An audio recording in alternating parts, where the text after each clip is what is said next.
À part ça, j'aurais une question à poser. Qui? À tout le monde. D'abord à Lucie peut-être, mais à tout le monde. Donc,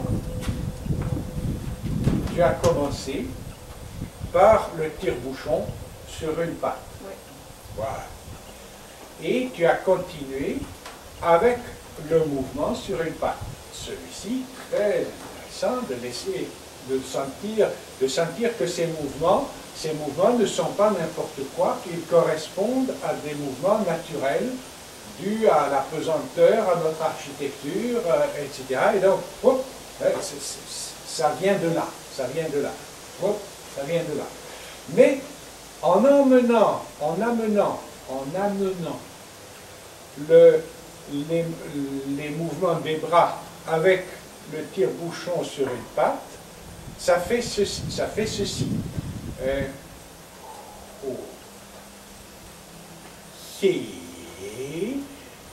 Et tu disais, tu étais haut ici, allô, rotation, détire-bouchonnage et envoyer la main.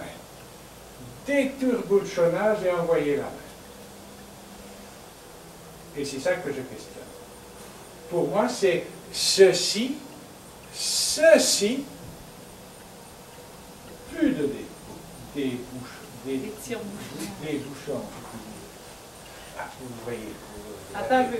Mais donc, il y a quand même une rotation. le mouvement du bras. Celui-ci, tu l'as bien montré, encore une fois, naturel. Mais il y a ceci. Ha!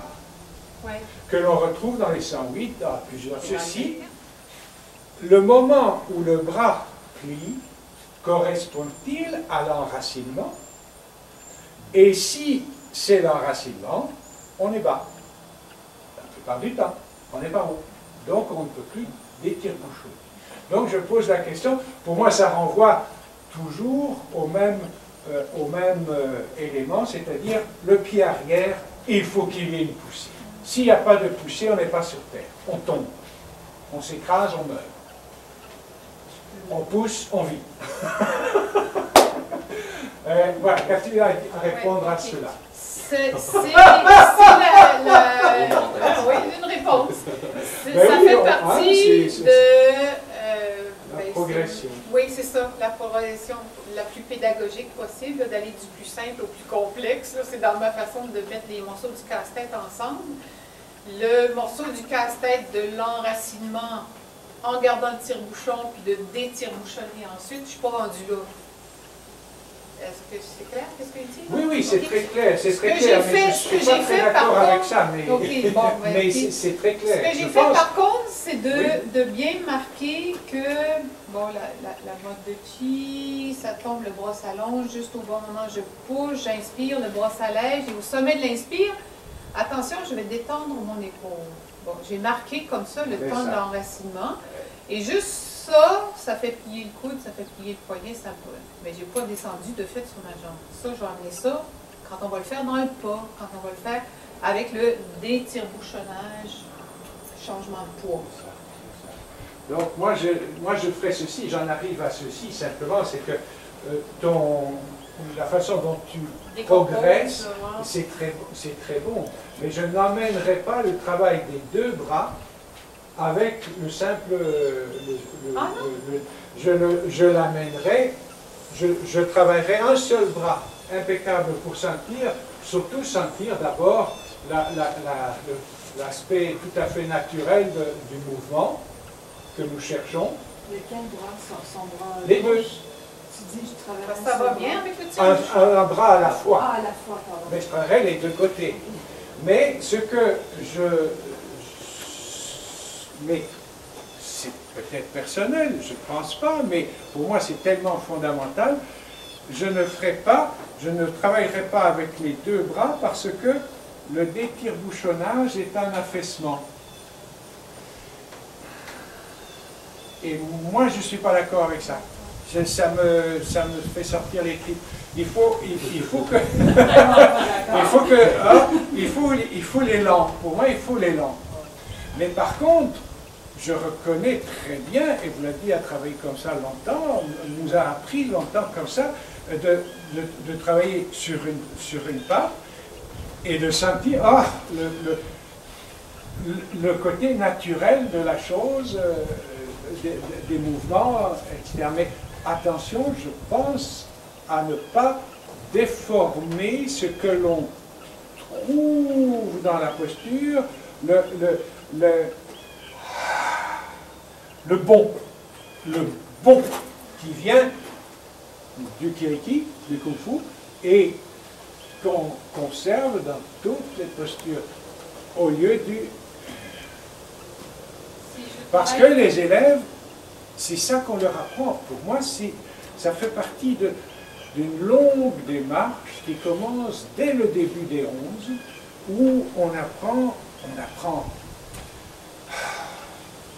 J'ai pas cette prétention-là d'apprendre aux autres, mais de montrer, j'essaie de leur montrer qu'il y a quelque chose qui se passe entre le corps et le sol et la terre, et que cette chose-là on entraîne des tas d'autres et qu'elle est chouette parce que c'est comme ça que je la vis, et c'est ça que je veux essayer de leur montrer.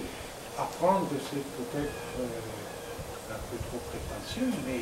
Et donc, tout ce qui est chute m'intéresse au départ pour sentir le bon, pour sentir le travail, pour sentir mieux le travail, parce qu'au départ, on ne peut pas chuter, on ne chute pas, donc surtout pas tomber, surtout pas, etc., ou bien alors c'est l'inverse, enfin. La chute est intéressante dans la détente musculaire. Et moi, j'utilise encore la chute pour les deux bras. En me disant, encore une fois, c'est dans quel ordre tu mets les morceaux du casse-tête, là. J'admire dans tes cours que toi, tu t'insistes tellement sur la poussée du pied dans le sol parce que ça travaille avec le chi tout de suite. Mais pour moi, dans mon expérience d'enseignement, ce que j'ai remarqué, c'est que les élèves sont tellement empêtrés dans la coordination du mouvement, et oublie ça, le chi, là. C'est comme... Ils sont... Moi, je ne parle pas du chi, hein. Non, mais la pression du pied dans le sol qui alimente en chi les mains et les bras, là. Non, je suis encore dans la chute. Oui, je suis même encore ça, dans... même ça. Toi, je parle même pas de ce qui passe de la jambe au bras, ici, etc. Simplement entre le pied et le bassin. Entre le pied et le bassin, comme dès le début. Moi aussi, je trouve ça plus difficile à faire, vu ça restait derrière. Avec moi, c'était de dépatouiller la coordination. Voilà. Parce que si en plus ils sont en train d'apprendre le pas, ils ne sont pas trop habiles, ils ont juste appris une posture avant, d'apprendre le pas, la coordination du pas, puis en plus les deux bras, j'essaie comme de nettoyer ça, qu'ils retrouvent certains automatismes ou certains un peu à l'aise en faisant venir les mouvements de la rotation du corps, les deux bras, comment ça fonctionne les deux bras. J'essaie de nettoyer ça. Pourquoi est-ce que alors attention, donc, moi je questionne, c'est tout, hein? Oui, moi aussi. Ok. Pourquoi est-ce que tu ne marques pas l'enracinement convenablement? En travaillant avec les deux bras et en restant sur la jambe arrière. Parce que si je marquais l'enracinement déjà dans ce genre de travail-là, où on descend, où on plie la jambe et on détire-bouchonne pas, qu'on réserve le détire-bouchonnage pour ensuite, c'est comme c'est prématuré dans mon évolution des séances du casse-tête. Alors, tu as une certaine expérience de l'enseignement des 24, et donc tu es arrivé à ce décortiquage-là. Mais il faut savoir que je ne suis pas contre le fait d'y aller par étapes, mais il faut savoir que certaines étapes entrent en conflit avec la fin. Et donc ce sera d'autant plus important que par la suite, ou par la suite tout de suite, ou très vite, parce que les gens vont imprimer quelque chose dans leur corps et ils auront de la difficulté à en sortir. Donc, c'est important de marquer... Attention, on est en train de faire un exercice, mais c'est pas comme ça qu'on fait, hein. Attention, il faudra arriver à ceci.